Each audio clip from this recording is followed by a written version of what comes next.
E existe um mineral muito importante nesse contexto geopolítico atual que ninguém está comentando. Pode procurar na internet que não tem quase nenhuma informação sobre ele.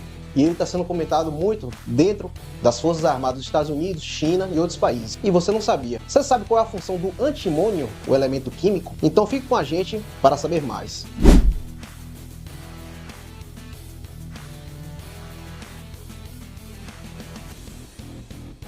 Bem-vindo ao Mercado Geológico.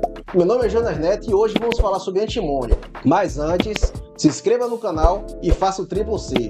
Curte, compartilha e comenta abaixo suas dúvidas.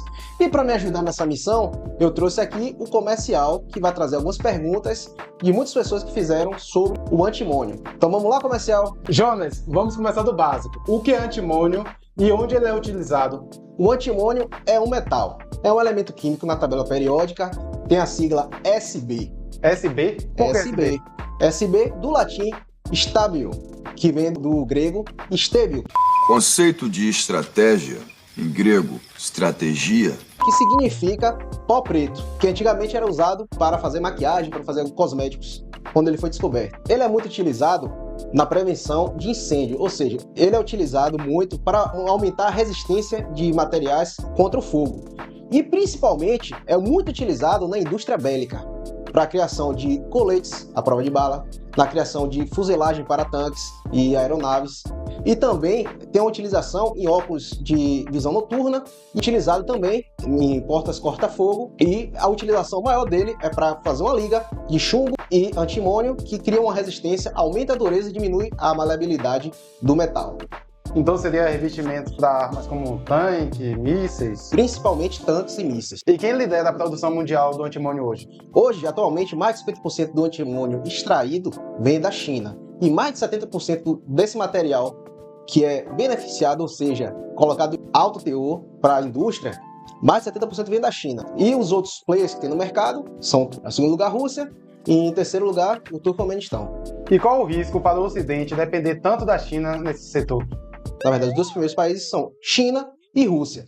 Então, o Ocidente tem pouca produção de antimônio. Os Estados Unidos, hoje em dia, ele está começando pesquisas que pretende até 2028 começar a extrair uma quantidade ainda não muito grande.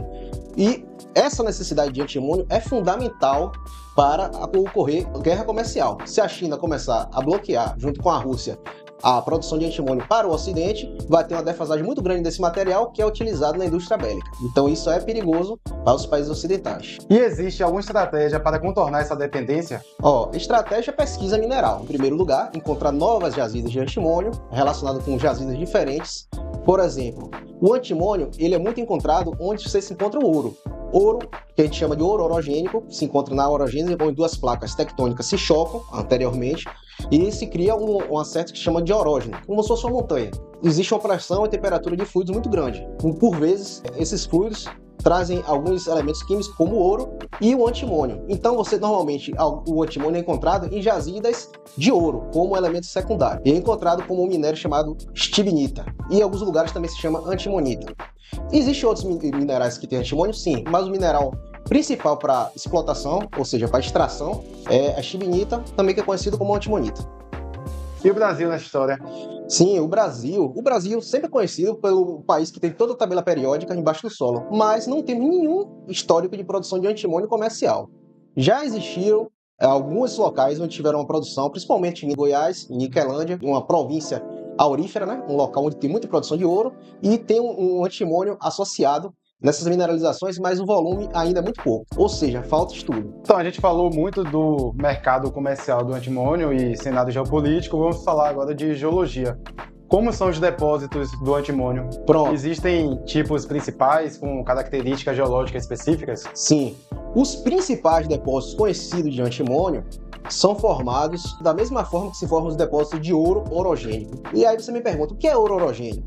Uma orogênese, em primeiro lugar, é quando duas placas tectônicas do passado ou do presente, ao nível de estudo geológico, placas antigas que formaram o continente se chocaram e geraram o que a gente chama de orógeno, ou seja, uma cadeia de montanhas. Essa cadeia de montanhas formada, existe muita percolação de fluidos a partir de atividade radioativa, a partir de pressão e temperatura maior, por vezes mineraliza alguns veios com ouro e alguns outros elementos químicos, como arsênio e principalmente, que a gente está falando, o antimônio. Então, assim, Quando você vai procurar o antimônio, ele está sempre associado a alguns tipos de minerais que é comum estarem presentes numa pesquisa de ouro. São sulfetos. Ele está associado com calcopirita, com arsenopirita, com pirita e nível de quartzo. Existem outros tipos de depósitos carbonáticos de antimônio, mas esses depósitos são muito raros. Teor normalmente é um pouco mais alto, mas o volume desses depósitos são muito pequenos para um nível comercial. Então, o principal são depósitos de veios orogênicos com temperaturas elevadas.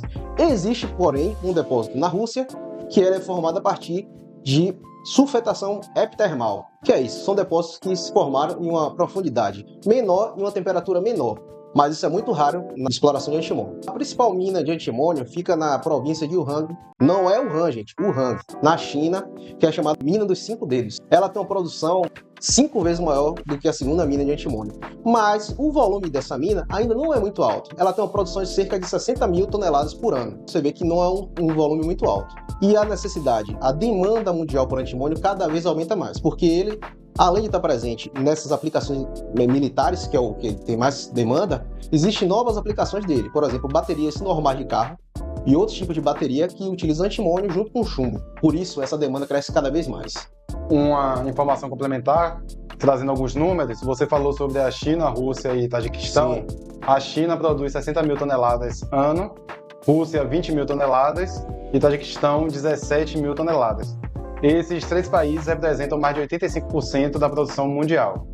Quanto às minerações de antimônio no Brasil, se concentram no estado de Minas Gerais e Goiás.